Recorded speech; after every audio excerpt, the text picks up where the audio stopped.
as well as varying your paragraph length and your sentence length, you can vary your word length. So I go and it is done. One syllable words, they really stand out. And if you want to slow your writing down, you can have longer words. You can think about your vowel sounds. And this is something that readers may not be aware of consciously when they're reading, but they will subconsciously respond to this. So John Steinbeck, when he was writing a very relaxed scene, he talked about the deep green pool. And it's very difficult to say that quickly because you've got the long vowel sounds, deep, green, pool. The writing gives a sense of what he's trying to say. So that's pace, which is very different to structure. One of the most important aspects of any writing, certainly of crime writing, is your character.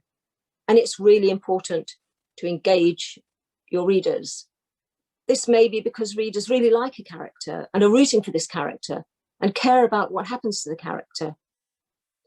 You can also engage your readers by having a character that they hate. And we really want to see this character get their comeuppance.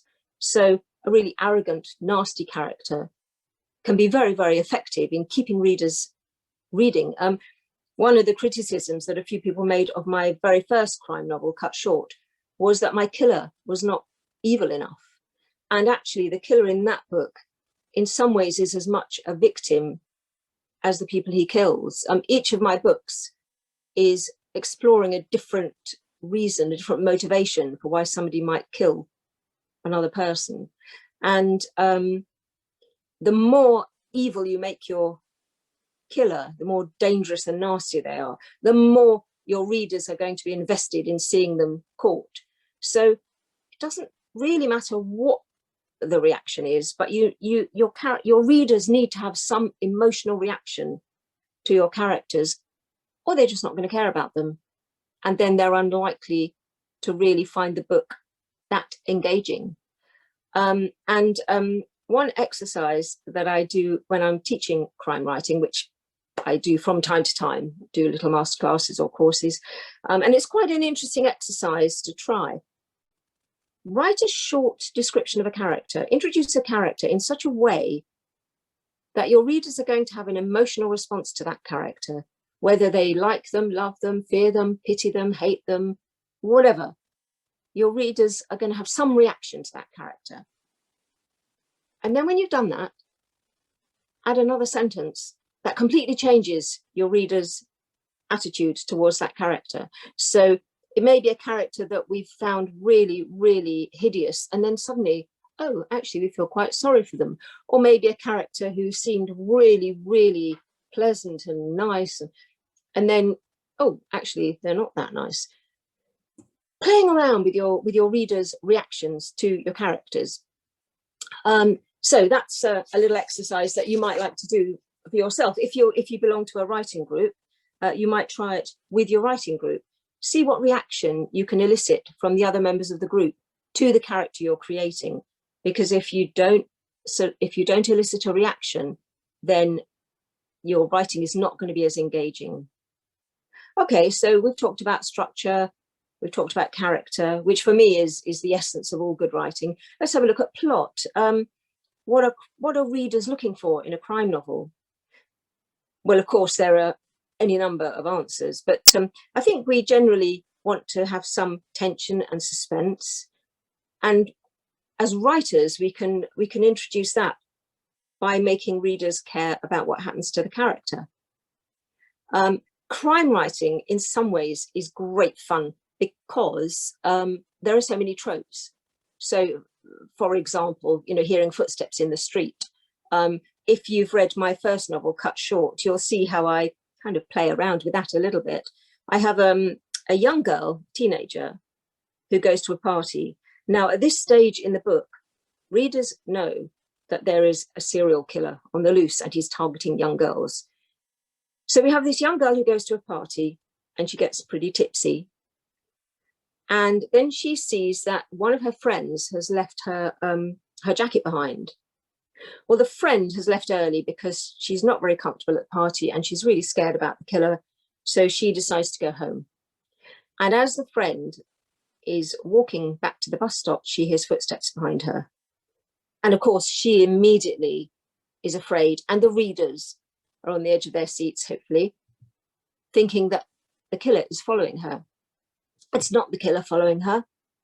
That expectation has been raised, but it's then confounded because, in fact, it was her tipsy friend following her to give her her jacket. So that's fine. Everything seems to be concluded safely. The girl gets her jacket, she gets her bus home, fine. But her friend who had followed her is on her way back to the party. And, well, you need to read the book to find out what happens to her. Steven Spielberg used this effect brilliantly. It's what I now call the Jaws technique.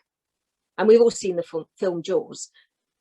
Once we've seen one shark attack, all he needs to do is put a woman in the water on her own, put a child in the water on their own, and we're all on the edge of our seats. Is this going to be the next victim? Hitchcock was a master of this. One of his films, I think it's called Frenzy, and he sets up this idea of a serial killer. And he has a catchphrase. He says, "You're my kind of girl," and then he kills her. And there's one scene where he meets a girl, he tells her, "You're my kind of girl," and then he takes her upstairs.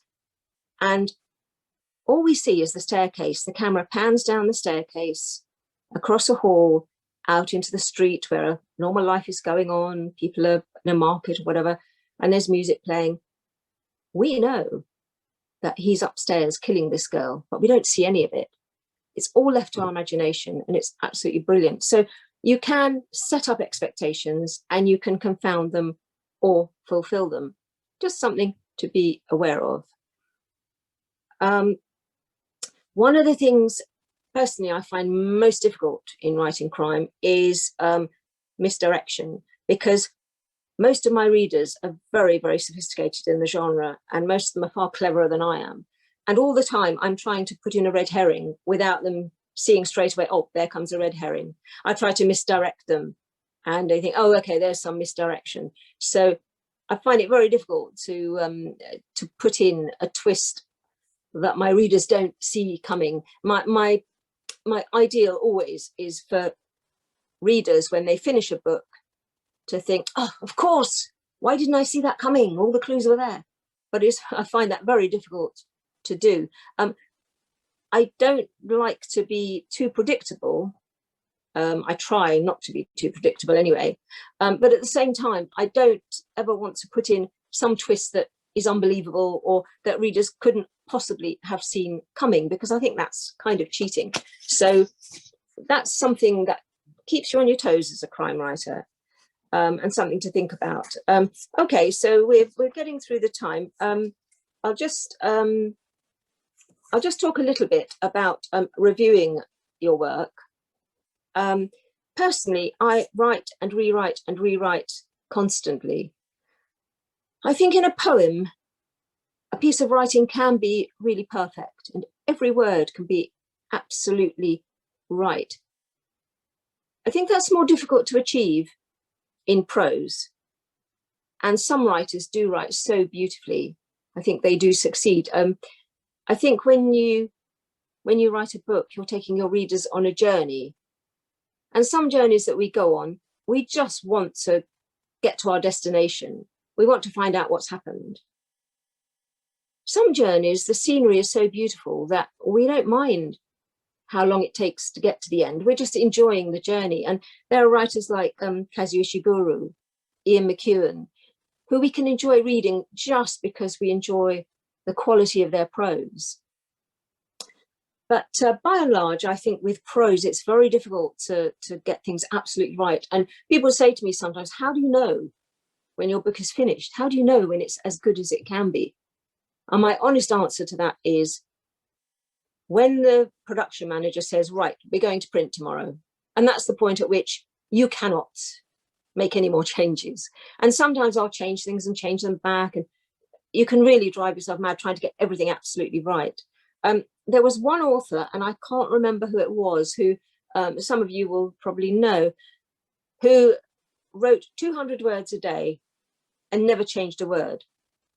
Well, I'm I'm rather different to that. I will write 2,000 words in a day, and then I go back and change probably most of them. I'm constantly writing and rewriting and rewriting. And in some ways, for me, it's almost like two processes going on. There's the creative output when the ideas come flooding out and you want to get them down on the page and it's all really exciting. And then there's the craft of the writing where you want to go over and improve and polish your writing. I think it's absolutely essential to have a second pair of eyes on your writing. It's so easy to not see the wood for the trees. And this is where an editor is really, really important. And I've been extremely lucky to have brilliant editors for my books. And the editor for Geraldine Steel, she actually knows the books and the characters better than I do. And she'll pick up on things if I don't get things quite right. And writing a series, I mean, this is something I could talk about for a whole other session about the joys and the pitfalls of writing a series. But you don't have the same freedom with a series that you have with a standalone. It's wonderful because when I start writing a Geraldine Steel book, it is like coming home and coming back to old friends. But I do need that consistency through the series. You can't, just to cite a really silly example, but you can't have a character who is a confirmed teetotaler in one book who's then knocking back the wine in the next book. So there has to be that consistency, that continuity that we need, because a lot of my readers will notice if I get things wrong. So I have to be very careful with that. If you are not fortunate enough to have the services of a top editor, which comes with having a good publisher, then you need to have beta readers, other people to look at your work, and you need to choose them very carefully, because there will be some people who say whatever you do is wonderful because that's the relationship that they have with you. Other people might say, you know, they think they could have written the book better and they tell you what you should have done. It's your book. That's not always very helpful. But I think if you have a small group of trusted readers, if they all come up with the same criticism, then you do have to listen to that and take it on board. But ultimately, as a writer, I think the most important thing is to trust yourself. We all suffer from imposter syndrome. I was chatting about it earlier with Lisa. I mean, I've had 24 books published and I still suffer from imposter syndrome. I'm still not sure that I can really write. We all have that anxiety about our writing. But ultimately, you have to trust yourself. You are a writer. That is what you do. And you have to trust your instincts. And one way of honing those instincts, I think, is, and I'll finish on this note, the best advice I think I have ever read about writing, and this was from William Faulkner, and I haven't got it written down, I'll have to paraphrase some of it, but he started by saying, read, read, read, read everything. And then he goes on to say that by reading, you will get to know what works and what doesn't work. You will hone your judgment, really, and that will then transfer into your own writing. So I see Lisa's come up. I've probably been talking for too long. I could keep going endlessly here. No, you're fine. Carry on. That's one of my favorite quotes as well. I just think if you don't, Stephen King also said, if you don't have time for reading, then you don't have time for writing. No, exactly. It was Stephen King. Oh gosh, I'm sure people will, if I've got that wrong, somebody will let me know. I mean, I feel like that was great, and we already have tons of questions here, so I'm just going to jump on. And are you happy for me to just chuck questions at you? Oh, chuck away. Yes, chuck away. Okay, okay. If I can't answer, I can always pretend to freeze. I'll just go.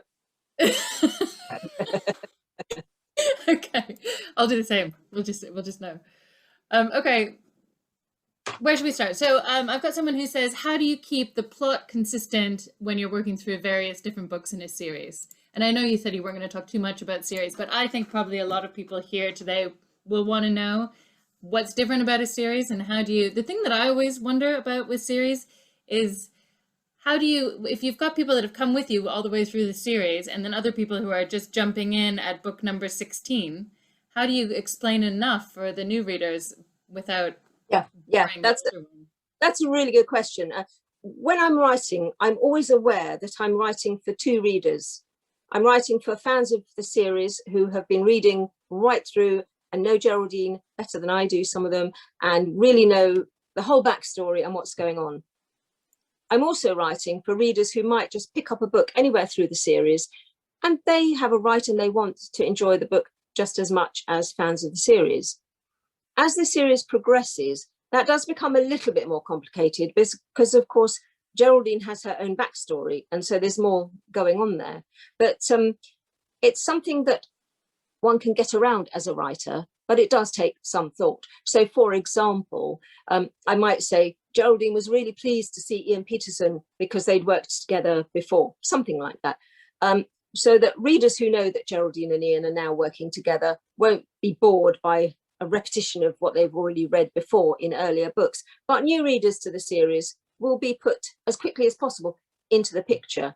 It's something I do think about. And when you write a series, you do need to think about that quite carefully. But it can be done, but you need to be careful. I mean, it's a bit like, well, there are all sorts of things to think about. When Geraldine started, she was working with Ian Peterson in Kent. She moved to London as a career move, and she then had a female sergeant.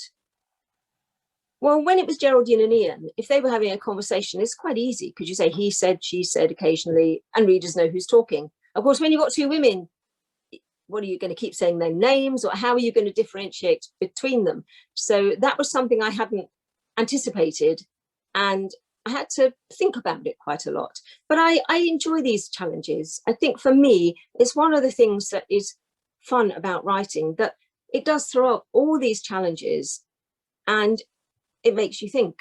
So it's like a puzzle, isn't it? It's finding the right pieces and figuring out how to put it together.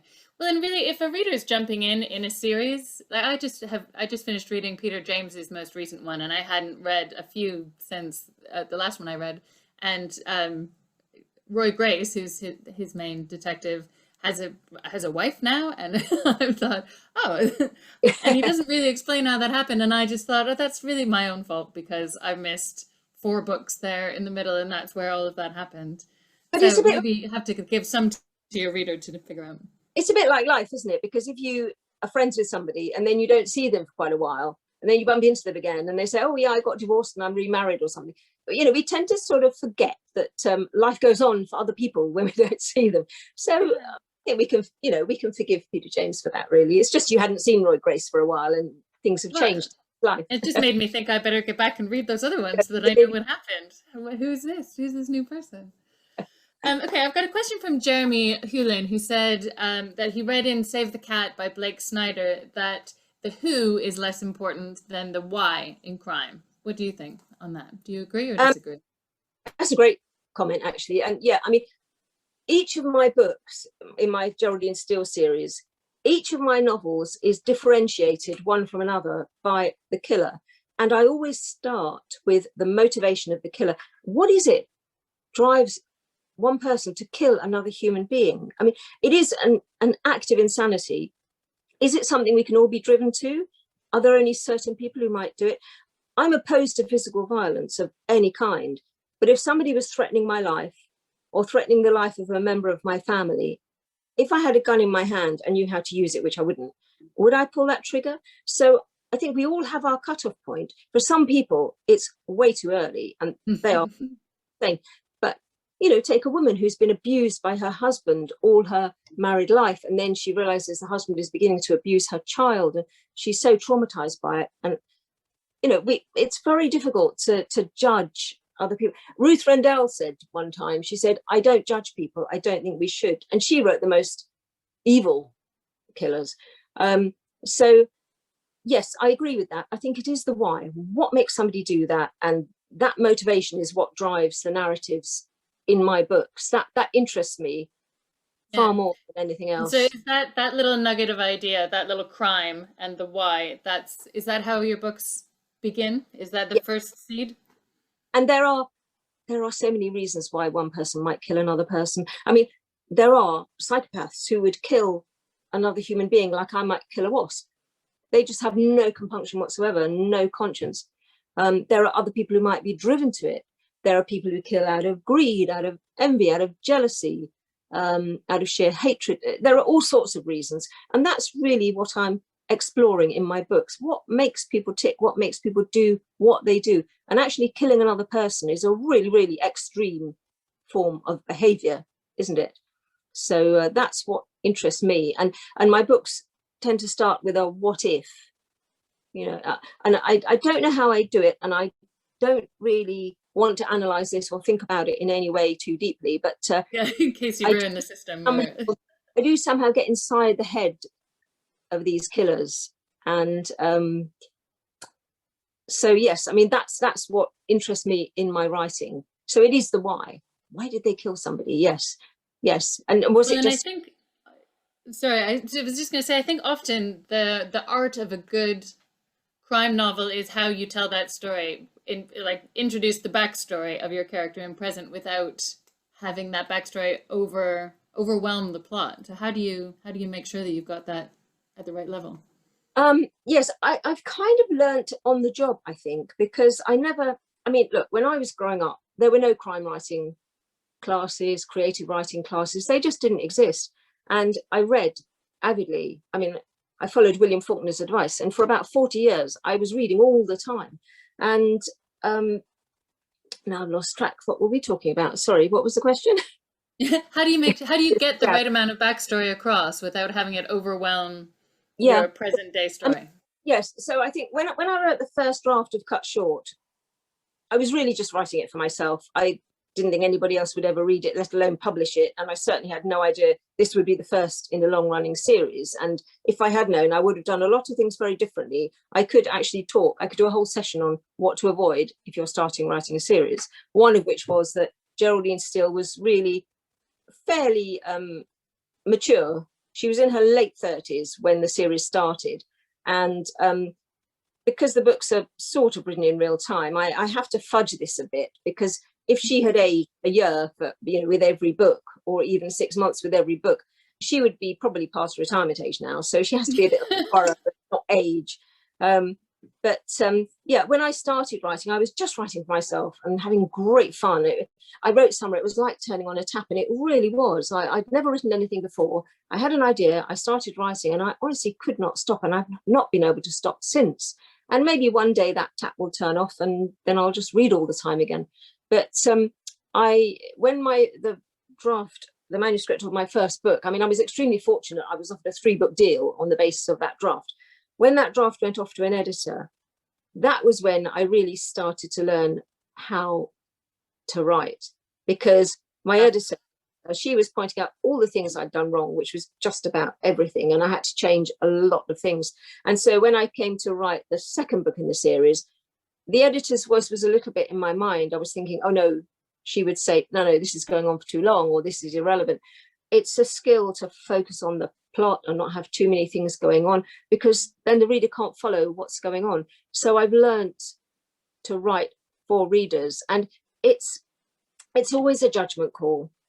And honestly, I probably get it wrong most of the time, but it's always a judgment call. How much do you spell out for readers, and how much do you withhold? Readers like to work things out for themselves. If everything's too obvious, then it just becomes boring and predictable. On the other hand, if you're too obscure, then readers are similarly going to become frustrated because they don't know what's going on. So it's a judgment call. How much do you spell out? How much do you withhold? It's a great feeling when you figure something out in advance, isn't it? When you're reading something and you think, hang on a second, that sounds a bit right. And you've pieced it together in your mind as a reader. It's so satisfying. Yeah, I mean, I struggle a bit with that. And I struggle a bit with offering that to readers, but it's good fun. It's good fun. Yes, it is. Yeah. It's the puzzle, and it's presenting that puzzle to readers so they can try and work things out. My books are not always a puzzle in that way. My very first book and some of my books are actually more kind of whodunits than whodunit, because you follow a parallel story. There's the detective who's trying to solve this murder investigation, and you also see what the killer is up to. And it's a question of when are the two stories going to intersect? How many people will he kill before the detectives find out? And of course, the detectives have to be intelligent. They have to be professional. You can't make them stupid. So how can I produce a book where a highly intelligent, really dedicated detective can't see what's going on, and yet the readers can, or can suspect what's going on? And there's so much going on. Actually, the more I talk about it, the more I think, why on earth do I ever think I can do this? But somehow I do. It's a mystery. The books sell and people seem to like them. So I don't know. You get into the world of the book, and I think, as I said earlier, you have to trust your instincts, and you just have to go with it. I mean, in one of my books, a character said something, and I wasn't quite sure why, but it just felt right, so I put it in. And later in the book, I realized why the character had said that, because the earlier conversation was leading up to something that happened later. Well, I'm not prescient. There's no magic to it. Obviously, subconsciously, I'd worked out what was going to happen, but the resolution of the story had not yet worked itself into my conscious mind. I tend to find out what's happening as I'm writing. Do you? And so you're not a planner. You're more of a pantser. You write and see where it goes. I'd love to be a planner. That feeling when you get to the middle of the book and then you think, oh my God, what am I doing? I don't know where. And I've got to deliver the manuscript in 3 months' time. Help. But somehow that kind of pressure and terror, really, I find it quite motivating. And but it's interesting that you did know that you're writing the conversations that are leading to the place that you don't know where it's going yet. Like somehow in your brain you've got it. I think a lot of our writing comes from the subconscious, doesn't it? And in writing it down, we're just putting that out there into conscious, into our own consciousness, and then it can be conveyed, communicated to readers. This is why I think you have to trust yourself as a writer. Yeah. So Julie wants to know, and I bet you the answer to this is very different now from back when you were writing your first one. Julie says, do you get your draft out before you begin revising, and do you revise after every chapter? How does your revision go? Do you like to just get it all out and then go back? Okay, when I'm on a roll, I'll just keep writing and then go back. When I get a bit stuck, which does happen, then I'll go back and rework. But it kind of varies. I'm honestly not that organized or disciplined with it. I just love it and I do it, and somehow it seems to work. But I always go over, I always rewrite things, and I always improve them. And even now, I mean, one of the things that I learned from the first editing process was how much I repeat myself, how much I reiterate. And I think I didn't have the confidence that readers would understand what I was talking about. And so I would say something and then I'd reiterate it and then say it again in a different way to make sure it was clear. And so even now, I sometimes take out some reiteration, and there's all sorts of things like, oh, she nodded her head. Yeah, well, what else are you going to nod? He shrugged his. Okay, what else are you going to shrug? Take out his shoulder. He shrugged. And George Orwell said, if it's possible to take a word out, always take it out. Now, of course, that doesn't always apply. If you're writing poetry, it would be very different, wouldn't it? And I think if you were looking at, say, James Joyce's Ulysses, well, you'd probably lose most of the book if you did that. But certainly with crime writing, the sort of books that I write, I'm a storyteller. And I really adhere to this thing of not falling in love with your own prose. I cut out some wonderful metaphors and similes because readers might not find them so wonderful. They want to be in the story. And my ideal is that as people are reading, they're not aware of the writing at all because they're there in the world with the characters. And that's really what I'm trying to do. And I think, again, it doesn't work with all writing. Of course, some people write very, very deep and profound works that you have to really think about. And poetry is something different again. But in general, I think very often with crime writing, and certainly with my books, writing that communicates easily is good writing. And if I have a choice of words, I will always choose the simpler and more obvious word, the one that first came to mind, because I don't want to draw attention to my words. I want readers to just be engrossed in what's happening. Yeah, and that's what we always say, that every time your reader has to stop and go, wait, what? And read a sentence again because it was too long and convoluted, or it went too many ideas in it, or used a word that they didn't quite understand, then they've come out of your world and they are focusing on the writing and the words itself, and you've lost them for a minute, and then they have to like find a way to get back into your world again. Yeah, I mean, some writers do that. I mean, I don't know if you know Mervyn Peake, Gormenghast. He writes, yeah, I mean, I absolutely love his books, but he's very, very wordy. And I love reading his books partly because he's so wordy and there's so many words, and some of them I don't know what they are, and I look them up and the word doesn't even exist. He's just made it up. He obviously in love with words, as am I. And I love reading his books, but I also go into the world with him as well. So, I mean, there are writers who can do that. I in my case, I'm not, you know, that's not my sort of writing. So I'm not saying this is what people should do, because as I said earlier, I think that no rules other than to make it work for your reader.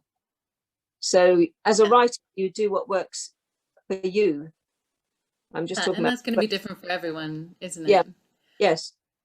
So Weldon wants to know if you have a Bible to help you maintain continuity, and you know, if you're writing a series and you've got these characters, how do you keep that organized, or is it all just in your head? Oh God, that word organized. Yeah, when I started, you know, I had this 3-book deal and I didn't bother to write anything down because I've got it all in my head. I can remember it all. But obviously, as I'm going through the series, I'm getting a bit older. It does get a bit more difficult to remember everything. So what I do now is with each book, I just make a few notes on each character. So I remember who is who and where they're up to and what they're doing and who's fallen out with who or whatever. But it's fairly brief. Their kid, yeah. And actually, well, I mentioned earlier, I have a brilliant editor. And okay, confession time now. One of my books went off to the editor and she read it and she said, oh, the description of the pathologist, I think that's exactly what you wrote in the last book. And I looked it up and yes, actually, when I introduced the pathologist in one of my books, I just copied and pasted what I'd written about him in the previous book, intending to change it. And didn't change it. But my editor, bless her, she recognized it. I mean, how genius. I mean, that's incredible, yeah. Yeah, so I am very, very fortunate that I have that that editor working with me, because readers. That's why it's so important to have, you know, that external pair of eyes, because I think that happens a lot. People copy and paste around, or if you're moving scenes within your book and you just copy and paste them and then forget to delete that one. Yes, I mean, I tend not to do it very often for that very reason. I tend to just look at the previous description and then, you know, write another one. But on that particular occasion, for some reason, I just copied and pasted it and then probably got carried away with the story and just forgot to change it, or just forgot that I'd done that. Yeah. Gosh, I have a lot of questions here. Just so you know, Leigh has said that she's going to come over to our Facebook group afterwards, because currently I have 82 questions here. So we're just going to try and get through as many as we can. Absolutely. And I'll keep checking in, you know, over the next week or so. So please, you know, ask whatever questions you like. I may not be able to answer them, but I think this sort of interactive thing is so important, because I do really get the sense that ProWritingAid is a community of writers. So I think that would be lovely. Cool. Okay, good. We still have a bit more time though. So Matthew says, is there a particular kind of scene that you find really difficult to write? Not really, because things that I'm not comfortable with, I wouldn't write about. I don't write about sex just because that's not my sort of, you know, I don't really want to write about that. To me, that's, I mean, lots of people do and they do it brilliantly. Lots of people do it badly. I would be absolutely awful at it. To me, it's a kind of private thing. There are certain areas that I wouldn't write about, certain things I wouldn't do. I mean, I hope it's not a spoiler, but I would never kill a child in one of my books, because I have children. I have a granddaughter. You know, it's just not somewhere I would want to go in my head. And when you're writing about something, I think you do need to go there inside your head. And there are places I don't want to go. So, yeah, there are certain things that I wouldn't write about. And to be honest, if I didn't feel comfortable with something, I wouldn't write about it. I do write about people getting murdered, but that's, I mean, I write about it in the sense that Geraldine Steel has a really, really strong sense of justice. She says somewhere that she is fighting for the voiceless dead. And it's really more a question of trying to find the killer and put them behind bars rather than the actual murder. I'm not honestly inspired by Blood and Guts. To me, I think, you know, inside we're all the same. We all bleed the same. We all have the same organs, whatever. It's what's up here that interests me. This is what is different about people, what's in our heads. But I do have some blood and guts in my books sometimes because it's necessary for the plot. I hope it's never gratuitous, but I have one killer in one of my books who uses an axe to kill people. Well, very difficult. And he needs to use an axe because of the story. It's necessary. But I mean, difficult to write about that without having a bit of blood dripping down. But that doesn't, it's not, you know, the blood and guts doesn't inspire me. What inspires me is, why were they doing that? Why were they running around with an axe? What was going on in their head? Yeah, okay, interesting. So Frank here wants to know if you consult real detectives or police officers when you're doing the research. Yes, I think you have to. I'm very fortunate that I have a contact who's a serving detective inspector who actually relocated from the home counties to London. It's difficult to get information from the serving police officers because they're quite rightly tight-lipped about what they do. And of course, retired police officers are very happy to chat, but they're out of date. Everything is out of date so quickly. I remember watching an episode of Vera that had just come out, and I knew, just because it was something I'd happened to have been researching at that time, that the acronym they were using was no longer used. The police change things all the time. They change things a lot. They're constantly trying to stay one step ahead of the criminals, who are constantly trying to find out what the police are up to, and it's a bit of a cat and mouse game. But that said, I'm not writing a handbook on police procedure, and if some of what I write is slightly inaccurate, well, so be it. It's I'm telling a story, it's fiction. And I actually have a lot of fans who are on the police force. They just enjoy reading the story. And if you want to read a handbook on police procedure, my books are not for you, because I'll give you an example. Geraldine Steel is a detective inspector. Well, in real life, detective inspectors spend most of their time sitting behind desks, juggling budgets, and, you know, worrying about manpower. And it's very boring. Geraldine is always first at the crime scene and looking at the dead body lying in situ where they've been murdered. That's not really authentic. And in addition, nowadays, police officers don't take decisions and act on them straight away. They have to report everything centrally, and then, you know, someone is told what to do. Well, that wouldn't make for a very dramatic and exciting, fast-paced story. So, you know, Geraldine's first at the crime scene. She's off doing her own thing. Bit of a maverick, really. And the real police are far more kind of measured and professional, really, than that. But I'm writing stories. It's goodies and baddies, isn't it? And Geraldine's... Yeah, it's artistic license is there. Everyone knows, right? Yeah, exactly. Yeah. Okay. So Tasha wants to know, what's one thing that you wish you had known about crime writing when you first started? Oh God, so much. Yeah, I mean, I wish I had started with Geraldine being younger than she is. That, I think, would have helped. Okay, a tip now for other writers.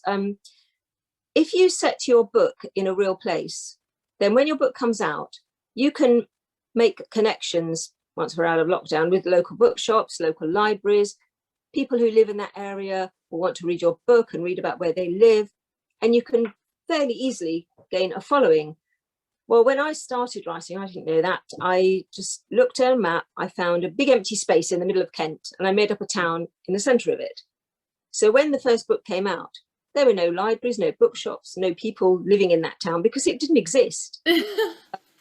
So when Geraldine, later on in her career, she moves to London, and later on she has to leave London and is demoted. I'm not going to say why, you have to read the series, but she moves to York. And there was a great deal of interest there, because by then I was quite well known, and I was then writing a crime series which was set in York, and I could go to the place and research different locations. And at one point I got very, very into this, and my editor said, look, this reads a bit like a sort of, you know, handbook of York. You don't need to say she turned left into the street, right into that street, left into that street, you know, just give us a general idea. So yes, I would say start your detective young enough, because you never know what you write might never be published, but it might turn out to be the first in a long-running series. So start your detective young enough, set your book in a real place where there is a library and a bookshop, and well, that's probably enough to be getting on with. But yeah, I wish I'd when I started. I mean, I just feel like that's something that nobody would ever think of. And because I live in Brighton and Hove, that's where Peter James sets all of his. And his action happens on the streets just around the corner from me. And it's such a thrill to read about my own neighborhood in his book. And I was reading Lisa Gardner's Alone the other day, and it's in Boston, and there's lots of description of the streets you're driving down, which I'm sure is a thrill for everyone in Boston. So that's a really great tip. Okay, let's see. Philip says, how do you keep the same voice of a character if you haven't written about that character in a while? I don't know, really. It just I just keep going. It just happens. The gap is never too long, because Geraldine Steel books come out every 6 or 9 months. It takes me. So what's your writing cycle? How long does it all take you from idea to on the shelf? I'm not quite sure. I mean, there's quite a long gap because I tend to deliver my manuscripts fairly early. I don't like leaving it to the last minute. I mean, there was one year when I had pneumonia and I was actually knocked out for 3 months. I was in hospital for 2 weeks and then off work for 3 months. And I wrote very little in that 3 months, but I still delivered a manuscript ahead of schedule because I liked ahead of where I need to be, because, it's this what if thing, what if I fall ill and I can't deliver the manuscript? I'm a bit more relaxed about it now because I've been with my publisher now for, since 2008, really. So that's, how long is that? I don't know, about 16, 17 years. And he's so lovely. And, I have a good track record with him. So I don't think he would, punish me if I was late. I'm not going to be late. If you're watching, Ian, I'm not going to be late with the next one. I'm getting on mine. But I need to take a break because, writing the same series, I just need a break from it. But then I need to write. So I have written a few other things along the way. I've written a trilogy for Geraldine's Sergeant Ian Peterson. I've written a trilogy for a sort of investigative reporter. I've written a couple of psychological thrillers. I've written a dystopian novel. And then I come back to Geraldine and I feel a bit kind of renewed in a way. And it's a bit refreshed. Yeah. Oh, great. Well, I mean, we are nearly out of time. I feel like that was the fastest hour in history. Thank you for that. I'm sorry that for everyone, there's still 89 questions in there. As I keep getting through them and the number keeps growing. So you may be stuck in our Facebook group for hours over the next week, but I really appreciate it. If you enjoyed it, please let Leigh know in the chat so that she can see, and go out and buy the Geraldine Steel series because it's great. And then everybody, this is just the first of several sessions this week. So next up, we've got the incredible women from Pages and Platforms who really get into like the nitty gritty of story type and what you need and how different genres have different characteristics, and they're just fantastic. And with that, I think we have to finish up, Leigh. I really appreciate you spending the time with us. Well, thank you so much for inviting me. And we'll see you back here on Thursday. Yes. We've got Leigh's going to come and share the long list for the Debut Dagger Award on Thursday. So you're welcome to come back then. We'll see who is on the list for that award this year. And I've asked her if she could give a bit more information about the award itself. So if you're coming near the end of your manuscript and you feel like this might be something you want to submit for next year, it would be a great one to come along to and find out some details that way, because a lot of really amazing writers have come through that program. And Leigh, can you see in the chat, there's so many people saying thank you and that they've learned so much. So that's great. What a way to start the week. How exciting. Thank you so much. Thank you so much for having me. All right. Thanks, everybody. See you next time. Bye. Bye.